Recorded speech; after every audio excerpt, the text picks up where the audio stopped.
ये छूटना नहीं चाहिए। मौका मिला है, इसको श्रवण करो, अपने जीवन में उतारो। महाराज, सामान की लिस्ट आप बनाते हो, सामग्री की लिस्ट आप बनाते हो। केवल एक लिस्ट ऐसी होती है जो तुम कभी नहीं बनाते हो, वो है तुम्हारी दवाई की लिस्ट। वो लिस्ट दूसरा बनाता है, डॉक्टर बनाता है, कोई दूसरा बनाता है, वो लिस्ट तुम नहीं बनाते। उसी तरह तुम्हारे कर्म की लिस्ट बना सकते हो कि तुमने कैसा कर्म करा है, पर भाग्य की लिस्ट तो मेरा महादेव ही बना पाता है। तू बच नहीं पाएगा। तुम्हारे कर्म की लिस्ट तुम बना सकते हो, अच्छा करा कि बुरा करा, झूठ बोला ना बोला, सत्य कहा ना कहा, उस कर्म की लिस्ट बनाने वाले तुम हो। भगवान गीता में भी कहते हैं कर्म किए जा, कर्म करो। हम भी आपसे कहते हैं कर्म करो, करो कर्म, जाओ। जिस कार्य को करने जा रहे हो उस कार्य को लगनता से करना, दिल से करना। और जब तुम लगनता से करोगे, दिल से करोगे, तो निश्चित है उस कार्य में सफलता जरूर मिलेगी, उसको कोई रोक नहीं सकता। पर बहुत अरमान रखकर नहीं, भीतर अरमान वो होना चाहिए कि मेरा बाबा, मेरा राम, मेरा कृष्ण, मेरा शिव जो देगा, मेरा बाबा जो मुझे प्रदान करेगा, वो कम नहीं देगा, जो देगा वो बहुता में देगा, और उसकी कोई होड़ नहीं हो सकती। जब वो देता है, सारे देव देते हैं, पल्ला झाड़ कर देते हैं। क्या देते हैं? पल्ला झाड़। सारे देव देते हैं तो पल्ला झाड़ कर देते हैं। तुम्हारे भाग्य में कितना लिखा है, कितना तुम्हारे को देना है, कितना कम देना है, कितना अधिक देना है, कैसा देना है, सारे देव देते हैं तो पल्ला झाड़ कर देते हैं। और मेरा महादेव देता है तो छप्पर फाड़ कर देता है। उसने देने में कोई कमी नहीं रखी। बस अपने भीतर थोड़ा सा संतोष रूपी धन होना चाहिए। एक गुरुजी के 2 चेले थे। जजमान ने कहा तुम्हारे शिष्यों को हमारे घर में भोजन करने भेज देना। ठीक है, भेज देंगे। अब गुरुजी ने दोनों चेलों को भोजन करने के लिए भेजा, और भोजन करने के लिए जब गुरुजी ने भेजा तो दोनों से कह दिया अच्छे पेट भर कर खा कर ना हो, जो भी मिले उसको अच्छे से पाना, प्रेम से पाना, आनंद से पाना। जो ज्यादा भाव खाता है वो बाद में ट्रेन में बैठ के बड़ा पाव खाता है। इसीलिए गुरुजी अपने चेले से कहते हैं कि थोड़ा सा सावधानी से जाना, जैसा मिले वैसा पाना, नखरे नहीं करना, अच्छे से रहना, प्रेम से रहना। शिष्य दोनों चल दिए। अब गुरुजी से शिष्यों ने पूछ लिया किसके यहां जाना है? अरे वो नगर में सेठ है ना, बहुत पैसे वाला, बहुत धनपति, बहुत करोड़पति, बस उसी के यहां भोजन करने जाना। अब दोनों शिष्य चले और दोनों शिष्यों ने जाकर सुंदर भोजन प्रसादी ग्रहण करी। चांदी की थाली में भोजन आया, श्रीखंड आया, रबड़ी आई, रसगुल्ला आया, पूड़ी आई, सब्जी आई। इन दोनों ने खूब खाई। खाने के बाद सेठ जी आए और उन्होंने दोनों का तिलक करा, 2 रुपए उनको दिए। अब 2-2 रुपए उनको दिए। दोनों दोस्त जाने लगे, शिष्य जाने लगे। एक बड़ा खुश था, बड़ा प्रसन्न।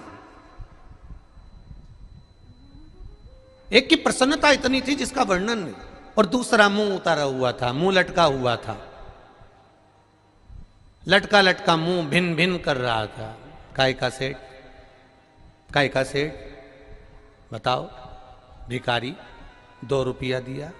काय का सेठ, भिखारी 2 रुपया दिया। अब एक प्रसन्न है और एक का मुंह उतरा हुआ है। एक की प्रसन्नता है और एक का मुंह उतरा हुआ है। अब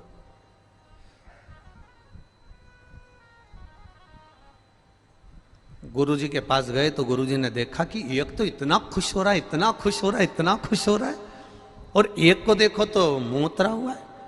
क्या बात है, इसको दक्षिणा ज्यादा मिली है क्या? इसको दक्षिणा ज्यादा मिली है क्या?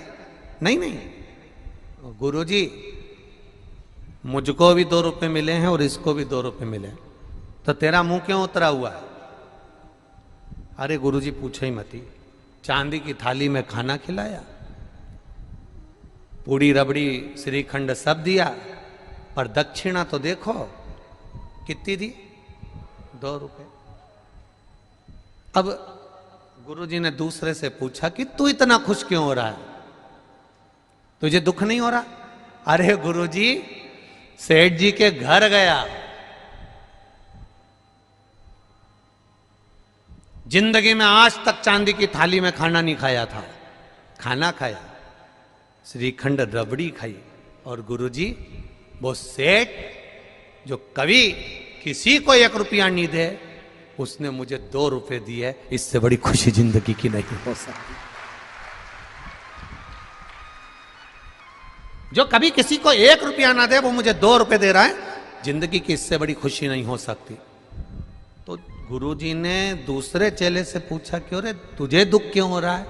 अरे गुरुजी पूछो ही मती, मैंने तो सोचा था इतना करोड़पति चांदी की थाली में जब भोजन करा रहा है, इतना अच्छा अच्छा खाना खिला रहा है, तो मेरा मन कहता है कि ये जरूर दक्षिणा में 100 रुपए तो देगा। बस हमारे दुख का कारण यही है कि हम इतनी अभिलाषा लेकर चलते हैं, वो थोड़े में हम संतुष्ट नहीं हो पाते कि जो मिला वो परमात्मा की कृपा से मिला है। करो आदर, करो सम्मान, करो सत्कार। तुम लोग खड़े हो जाते हो ना, इसलिए आस्था वाले तुम्हें दिखाना बंद कर देते, बार बार तुम लोग हाथ हिलाते हो। आप बैठे रहोगे अपनी जगह पर, कथा का रस तत्व ग्रहण करो कि टीवी की ओर देख रहे हो? आप लोग आनंद लो, कथा का रस तत्व ग्रहण करो। महाराज संबंध एक है, वो माता पिता का संबंध है, और वो माता पिता का जो संबंध है बच्चों से, वो संबंध केवल एक बार रहता है, पुत्र का माता पिता के प्रति, बेटी का माता पिता के प्रति, बाकी का कोई संबंध बार बार नहीं होता, बार बार नहीं। विश्वास लेकर अगर कुबेरेश्वर धाम आए हो, भरोसा लेकर अगर कुबेरेश्वर धाम आए हो, और बाबा के चरणों में बैठकर अगर कथा सुन रहे हो, श्री शिवाय नमस्तुभ्यम कह रहे हो, तो ये भी विश्वास मानकर जाना कि वो तुम्हारा बैग नहीं खोलने देगा, 3 महीने में वापस बुला ही लेगा। माता पिता गर्मी की छुट्टी में अपने माता पिता के यहाँ ले जाते थे, दादा दादी के। बच्चा रोज हर गर्मी की छुट्टी में दादा दादी के यहाँ जाता था, बच्चा हर गर्मी की छुट्टी में दादा दादी के यहाँ पहुँचता था। अब बच्चा जब हर गर्मी की छुट्टी में दादा दादी के यहाँ पहुँचता, माता पिता के साथ बैठ कर जाता ट्रेन में, दादा दादी के यहाँ रुकता। समय बीतता गया, बच्चा थोड़ा बड़ा हो गया बच्चा, तो बच्चे ने कहा पापा पिताजी अब की बार मैं अकेला चले जाऊंगा दादा दादी, अगर आपको छुट्टी नहीं मिल रही तो मैं चले जाता हूं, अकेला चले जाता हूं। अब बच्चे ने जिद करी तो पिताजी ने एक पर्ची लिखी, और पर्ची लिखकर पिताजी ने उसकी जेब में डाल दी और उसको ट्रेन में बिठा दिया। ट्रेन में बिठाया, वो जाने लगा अकेला, जिंदगी में पहली बार गया था, पहली बार घर से बाहर निकला था। अब पर्ची डालकर जेब में पटक दी और उसको वो चल दिया। ट्रेन में बैठा, बेटा घबराना नहीं हो, चिंता मत करना हो, वहां जाएगा, तेरे चाचा जी मिलेंगे, तेरे काका जी मिलेंगे, वो तुझको उतार लेगा, तो टेंशन मत लेना हो। बच्चा जा रहा है, उसको थोड़ा सा भय लगा। जैसे ही टीसी आया, चेकर आया, और उसको भय लगा। जब उसको भय लगा तो उसने सोचा कि ना जाने पिताजी ने जेब में क्या रखा है, देखूं तो सही। और उसने जेब में से पर्ची निकाली, और पर्ची निकाल कर जेब में से पढ़ा, तो उस पर्ची में लिखा था, चिंता मत कर, बैठे रहे, मैं पीछे वाले डब्बे में बैठा हूं तो टेंशन मत ले। बच्चा निर्विज्ञ हो गया। अब बच्चे को रत्ती भर की चिंता नहीं है। अभी टेंशन था, अभी चिंता थी। पर्ची पढ़ी और पर्ची में लिखा था कि मैं पीछे वाले डब्बे में बैठा हूं तो चिंता मत कर। तेरे पीछे ही बैठा हूं तो चिंता मत कर। आराम से बैठे रहे, आराम से चलते रहे, आराम से दादा के घर जा, तो चिंता मत करना। मैं पीछे बैठा हूं, चिंता करने की जरूरत नहीं है। बस वो पर्ची कुबेरेश्वर धाम में प्राप्त होती है कि आप चिंता मत करना, मेरा महादेव तुम्हारे साथ पीछे पीछे चल रहा है। अकाल मृत्यु वो मरे जो काम करे चंडाल का, काल उसका क्या बिगाड़े जो भक्त हो महा। कोई बहन कोई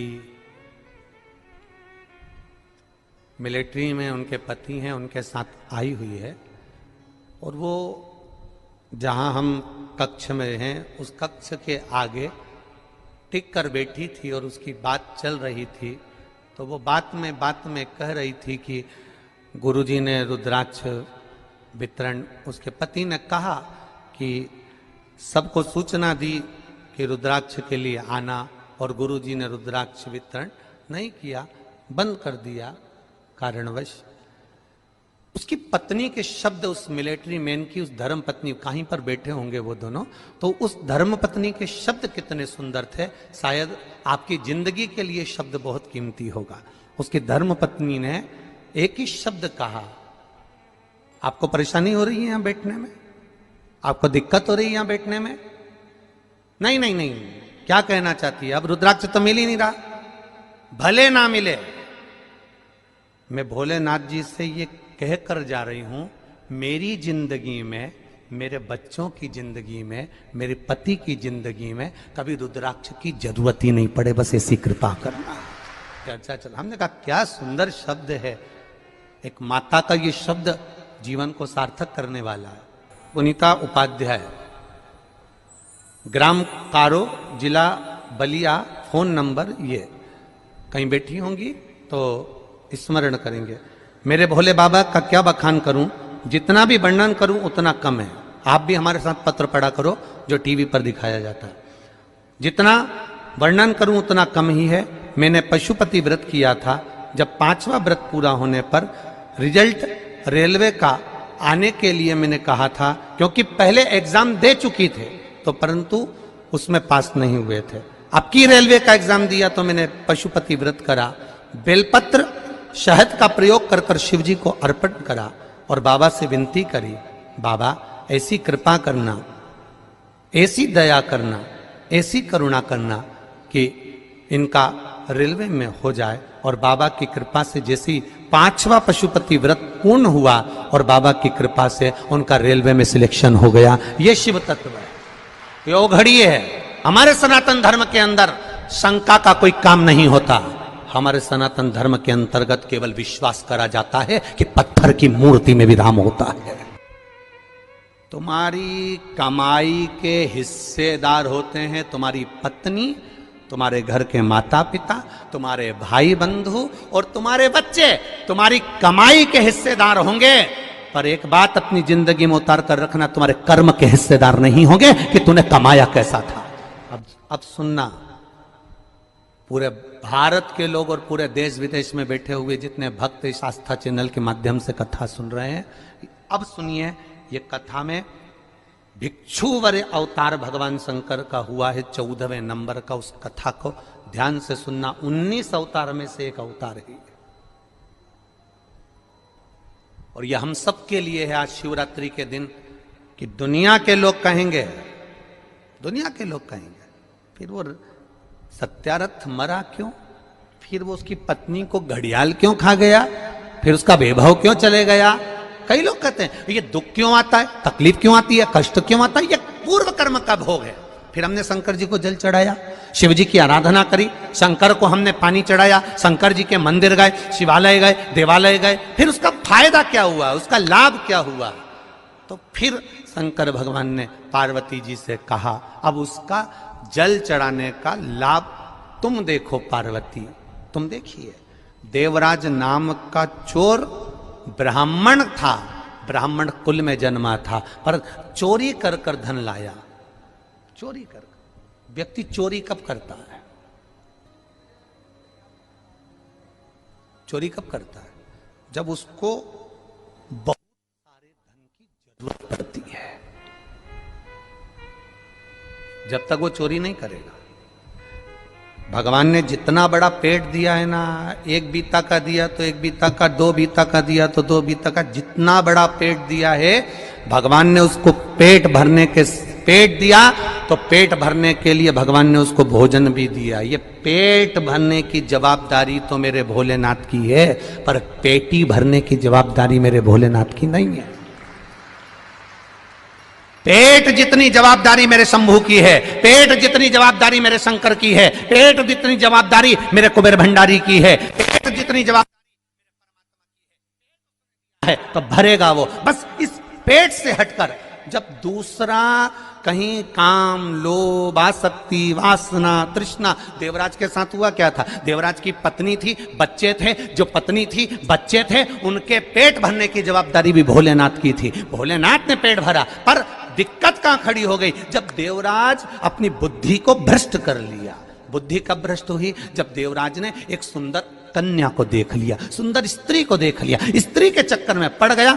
स्त्री ने कहा मुझे सुंदर सोने का हार ला कर दो, उसने हार ला कर दिया। मुझे सुंदर ये सामान ला कर दो, उसने ला कर दिया। अब उसके पास जितना धन था उसने खर्च कर दिया, अब कहां से लाएगा? तो उसने फिर चोरी करना प्रारंभ करा। जब अति होने लगती है, जब किसी चीज की जरूरत ज्यादा पड़ने लगती है, तब वो चोरी करना प्रारंभ कर। इतना बड़ा मोबाइल था, इतना बड़ा, 1500 रुपए का था। अब किसी का रोड पे पड़ा हुआ दिखा, अब वो इतना बड़ा, कितना खुश हुआ।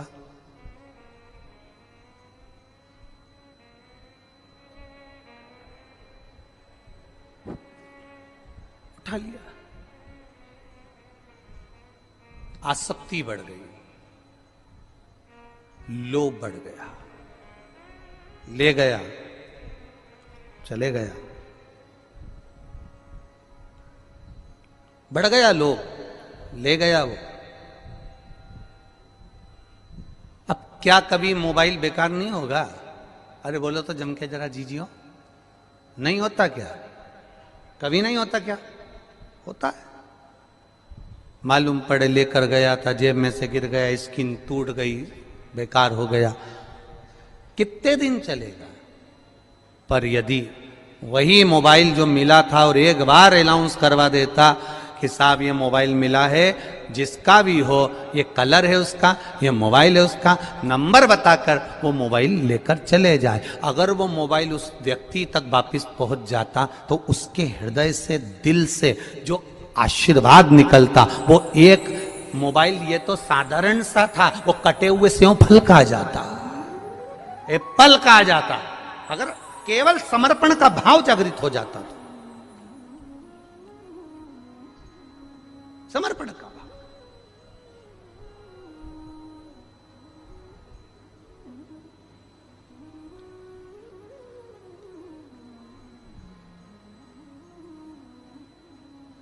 महाराज फल क्या मिला? जल चढ़ाने का फल क्या है? शिव जी ने कहा देवराज की